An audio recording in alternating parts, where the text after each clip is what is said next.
So I'm remaking this countertop, so everything is finished in here nice and neat. I have to be as clean as possible. So I'm making a new template out of masonite, and I'll show you how I'm going to do that, and then I'll tell you why I'm doing this.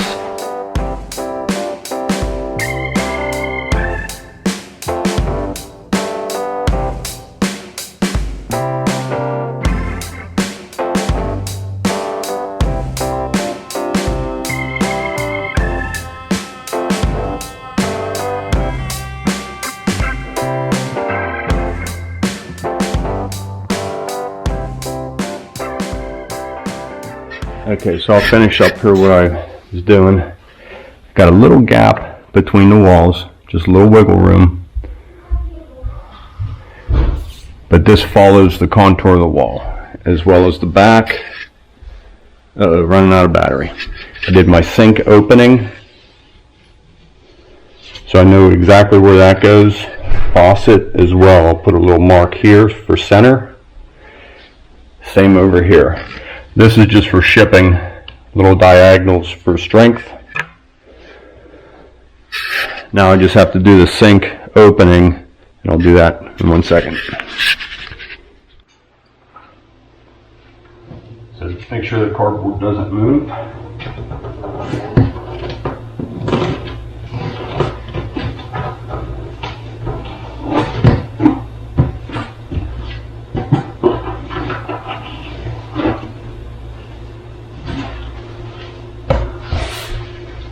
I don't know if you want to see that. The perfect outline of the sink opening.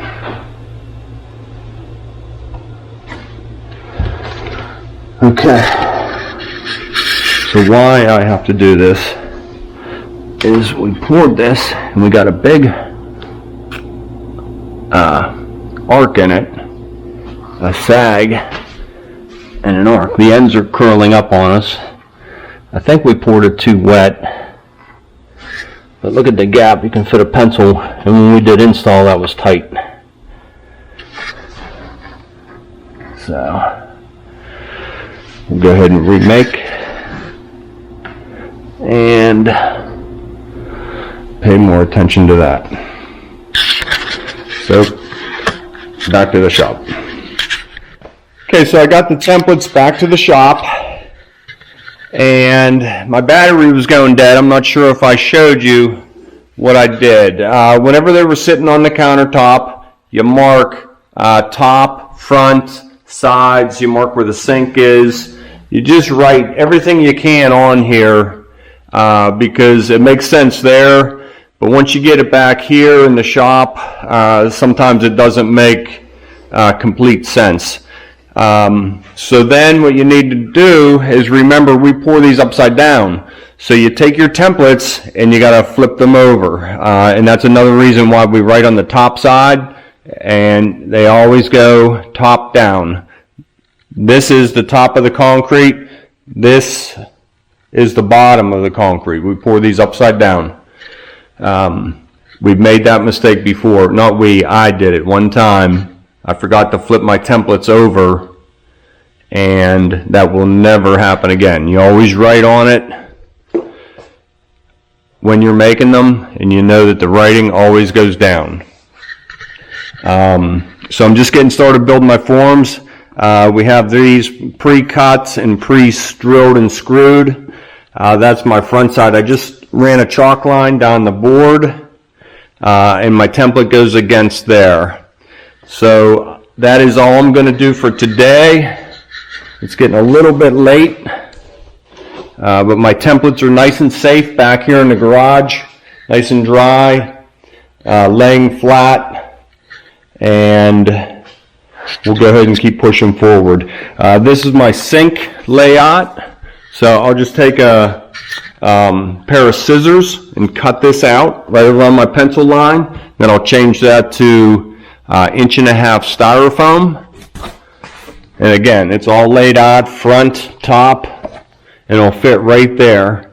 And I'll keep you posted on, I'll keep videoing how I do all this. So we're taking the forms off the countertop. We have this little bit of cream on top. Remember, these are upside down. This is the bottom side. So I put my 50 grit pads on my polisher, and I'll hit this bottom side, and I want to true this all up so it sits nice and flat on the countertop. It's a really quick process.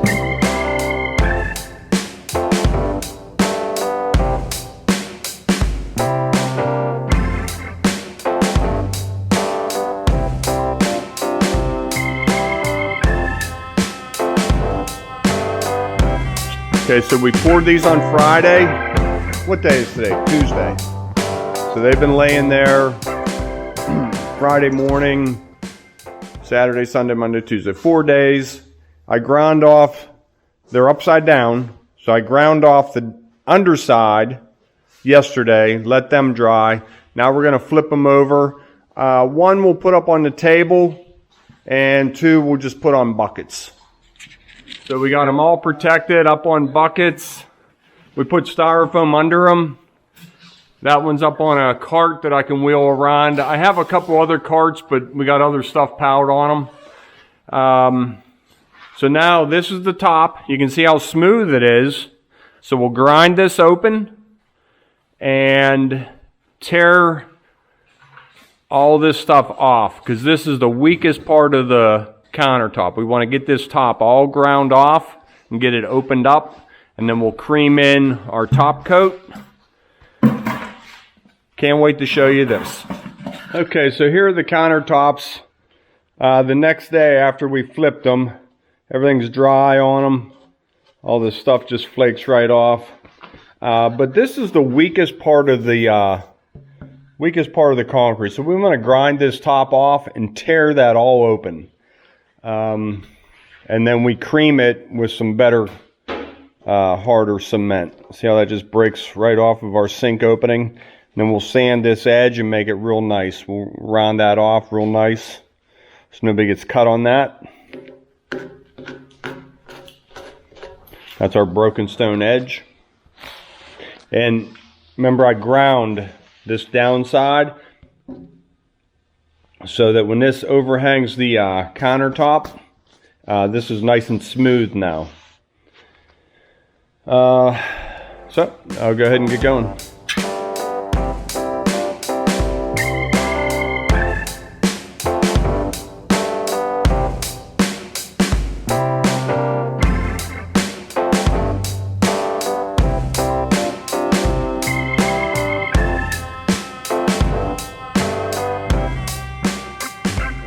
So that was 50 grit diamond pads, or resin pad. I don't think they're diamonds anymore.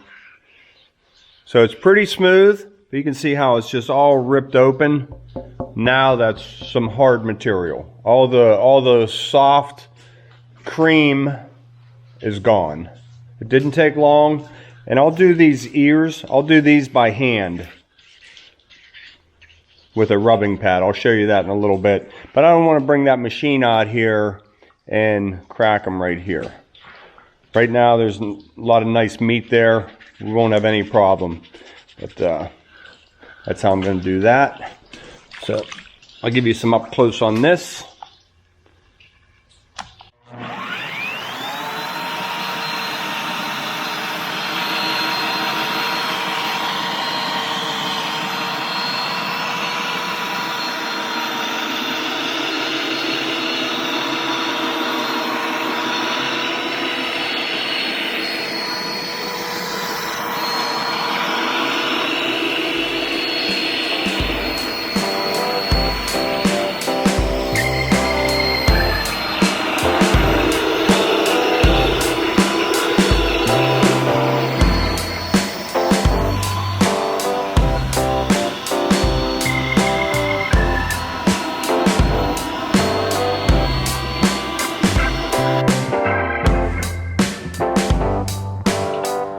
After I'm done with the DS301, I just let it sit on the table. The water's still running. It keeps it real flooded. Now I just have my hand pad. This is probably a 50 grit also. Real aggressive. You can see how it just takes that edge right off. Get all this out of my way. But you just want to keep a lot of water on there to wash that debris away.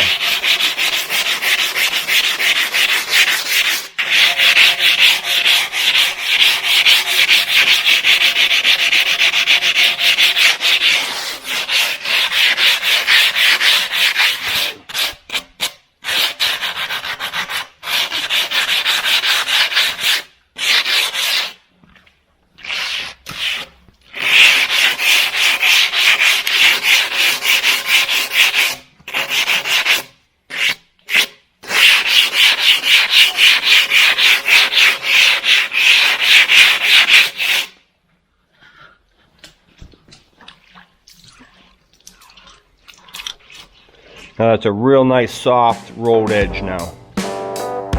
Like right here it's real sharp.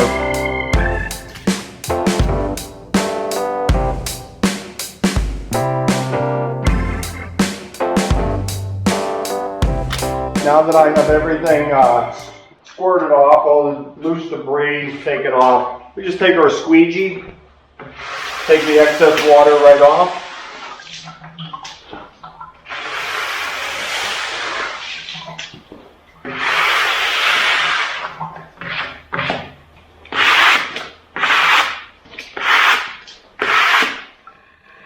So now with everything still damp, I'll just let this dry.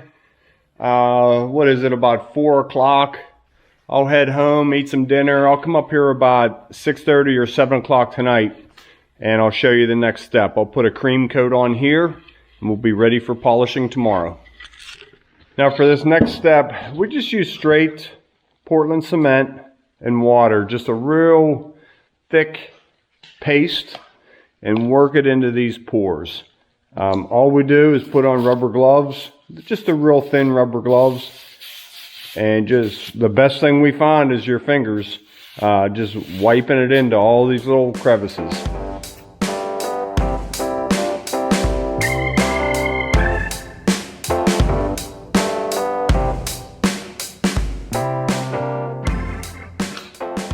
Okay, so I just got a little bit more to do.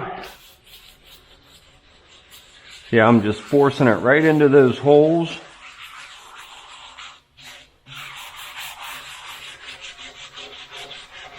I forgot to sand this off, but no problem. I can zip that off in this next couple of steps.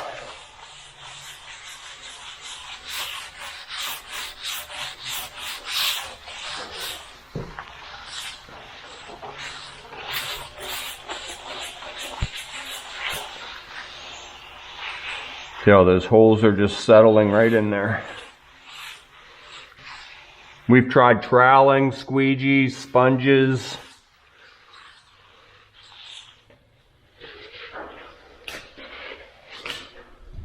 I'll stick with this. If somebody has something out there that I think might work, I'd be glad to hear it.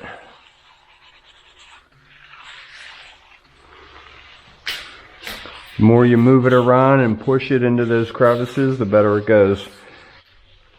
It always takes 2 applications, sometimes 3, but always 2.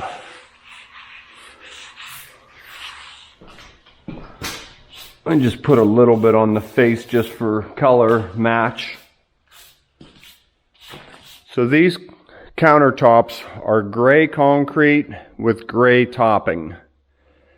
And then we'll hit it with a water-based sealer, not a lot of shine. A lot of times we'll do black and gray, harvest wheat and smoke, just giving it a variation of color.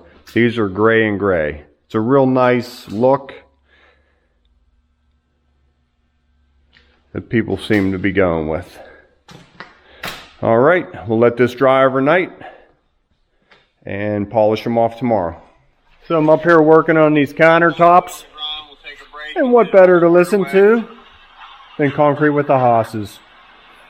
Guys are starting to float the other end. All right, back to work.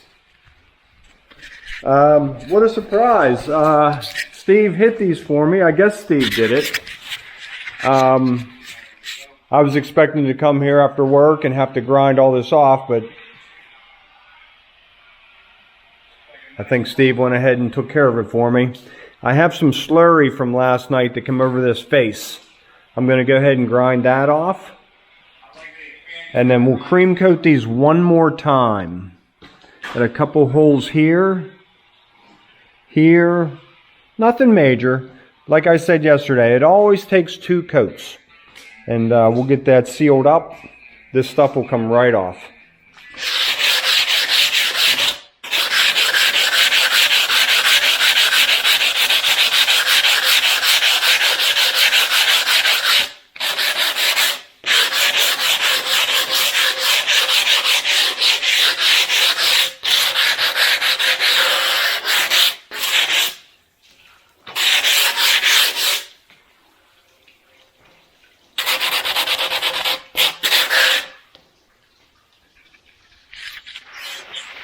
So you just want to keep this all saturated with water, how it just constantly rinses it off.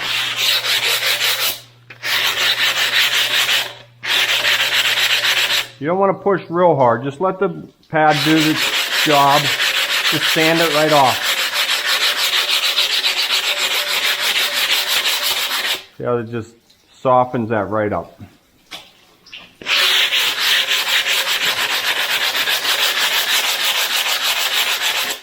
You don't want this sharp. People are going to be leaning against it, you know, on top of a cabinet. So you just want it to be nice and soft.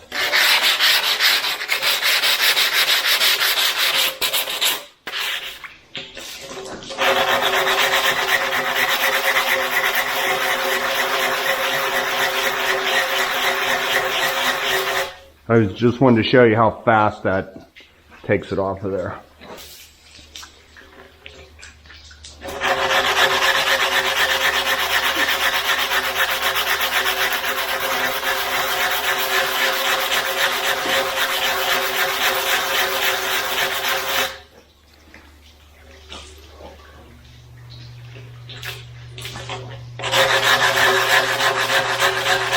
I'd rather sand it too, because if you hit it with a grinder, now it could chip. This way you have a lot of control over how much you take off, how much you leave on.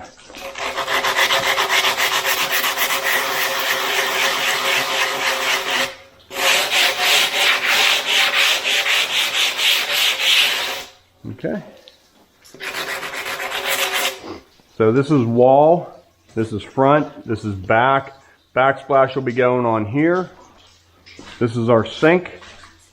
Remember how I sanded that sink mold? Cut my sides real nice. So it took very little effort to get these nice. I'll give you a close-up there, but that's real smooth. So a couple little holes, we'll just cream those shut. Looking good. Here's my knockout for my spigot. Okay, get these cleaned up and I'll get them cream coated.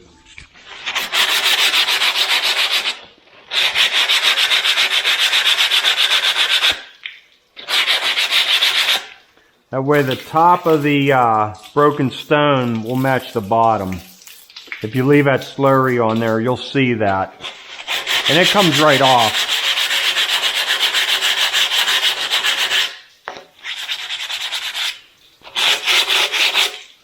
Like these edges, nice and rounded. Kind of square, but you don't want them sharp.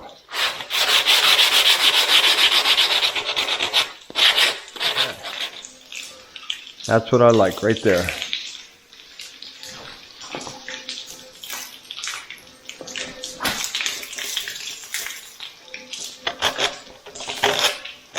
These are diamond pads. This is a real aggressive one.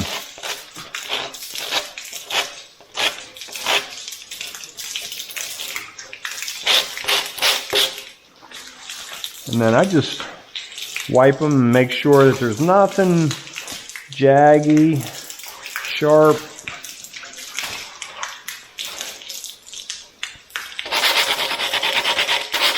Now's the time to take care of it.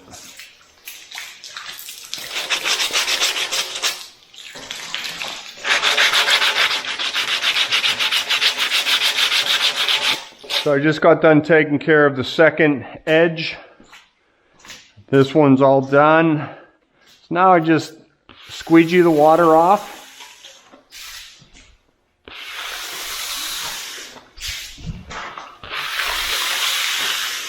We built this room just for the countertop part of our company. So we poured the floor completely flat. No floor drain in it, because you can see it would just be clogged up in 2 countertops. So the floor is flat. That way we can just pour the countertops right on the floor. Whenever we're done, it's no big deal. All this is just laying here. We squeegee it right out the door, clean it, and start over. We used to make these upstairs in my sort of my mechanic shop, and boy, was that a mess. Always had to clean the floor drain out, and of course you don't, so the pipe's clogged up. So now that that's, a lot of the water is off. They're still damp, but that's okay. I'll just put my second cream coat on the surface, and we'll take care of all these little tiny holes. This is a real quick process. I'm looking for my gloves. There they are. So really, all we do is grab a small handful of Portland. I'll put it in a cup. I just wanted to show you, and I sprinkle it right on the countertop. There's still enough moisture in there to activate this. You can see how I'm just rubbing it right into the pores. It'll turn into a, see how it's turning into a little slurry?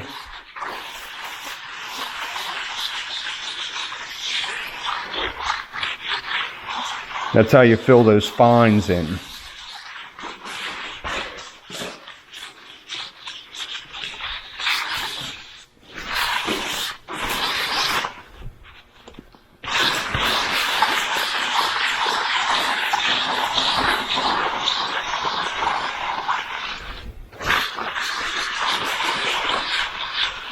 Using the palm of my hand just to push it in there.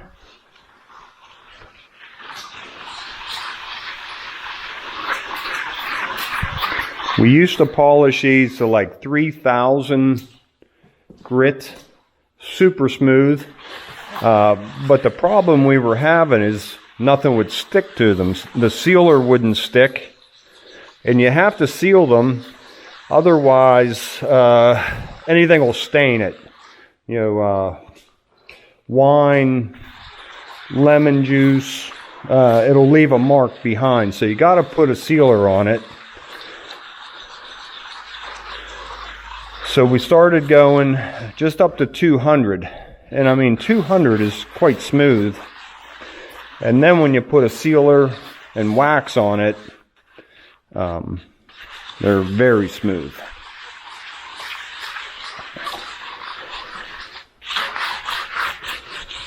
So a little bit more right in here.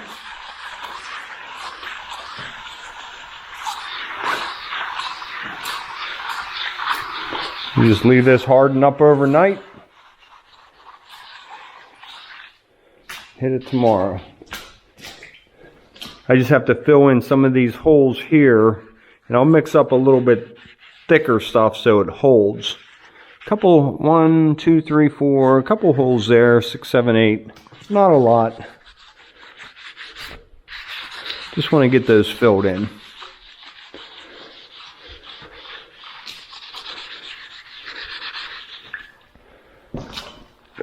Try this. There we go.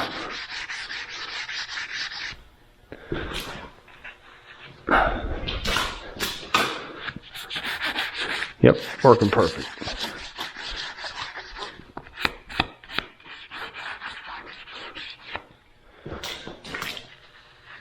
I like that. Sort of pre-mixed.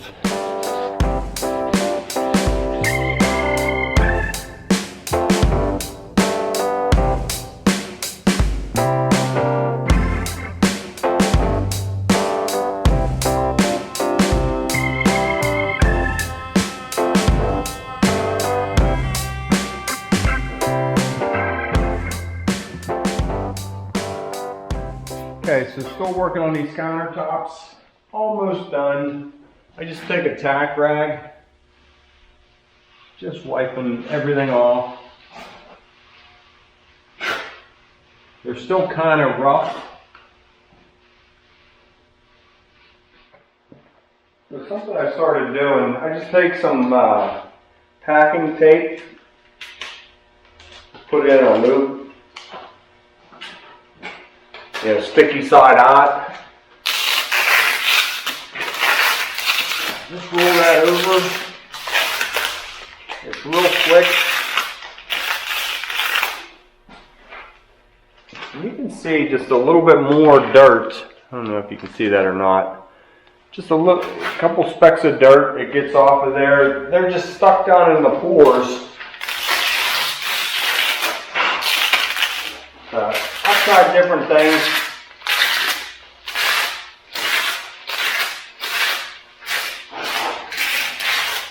So then I take my water-based sealer, my foam roller, basically just dump it on there. You want a nice heavy coat.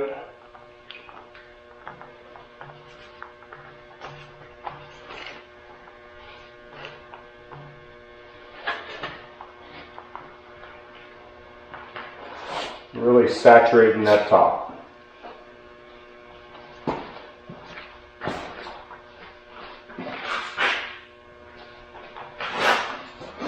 Any little pores that are left open, it just settles right in there.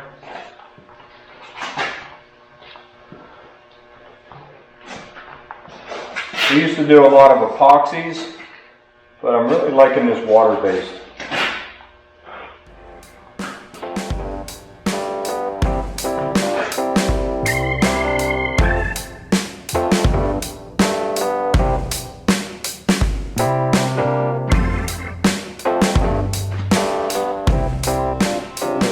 One more time.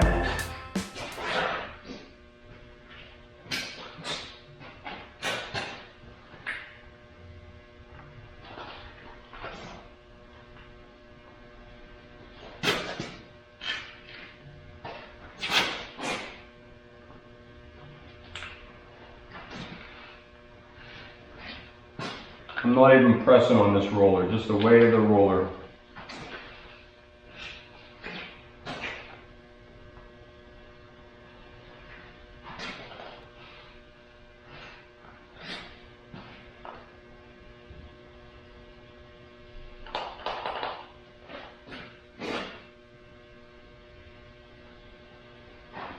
Just like our wheels out on the job site.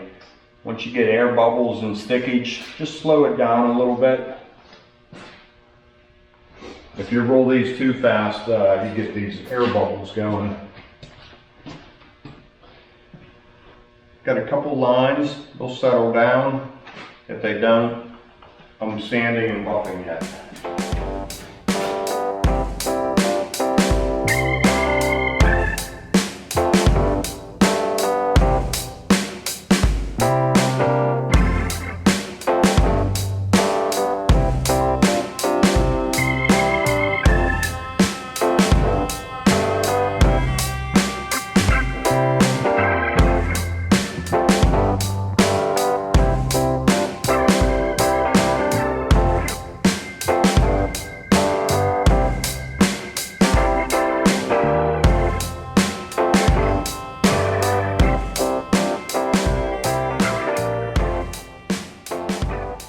If it changes colors, then you know it's not sealed good. Get a little bit more on there until when you finally do put sealer on, nothing changes.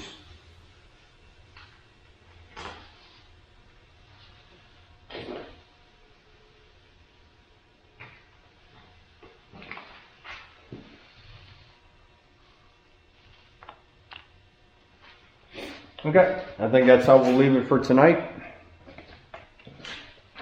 Tomorrow we'll use our turbo cutter on it and some glazing polish. It should be all done. Hey, good morning everybody. Thanks for tuning in to Concrete with the Hosses. A little bit snowy, cold morning in the garage. Final steps of these countertops right here. All I have left to do is hit them with my buffer, and got a little bit of dirt on them. They were sitting here a couple days. So just clean them off, give them a quick shine, and we are going to run these over tonight and do install on them. So I think they turned out pretty nice. That end butts into this end. This is our sink opening.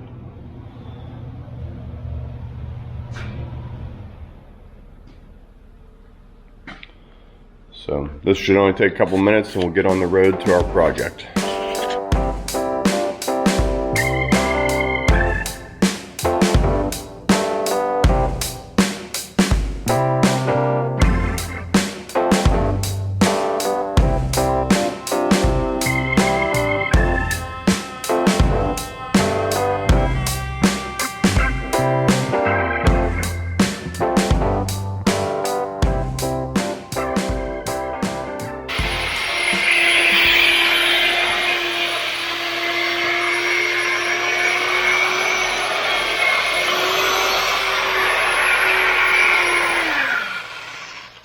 It's actually like running a power trowel on a floor.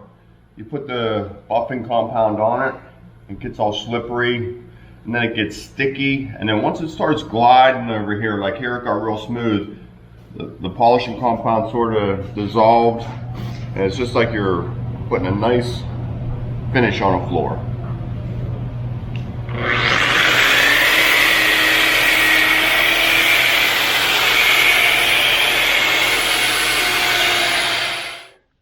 Okay, we did install last night. We were just anxious to get it done after working all day. Didn't record any of it. But here it is, all done, in place, and waxed. So everything nice and straight on that edge. So I think it turned out pretty good. So we were just talking, they're going to run a backsplash up here this winter and finish this off. So there it is, from countertop to no countertop to countertop.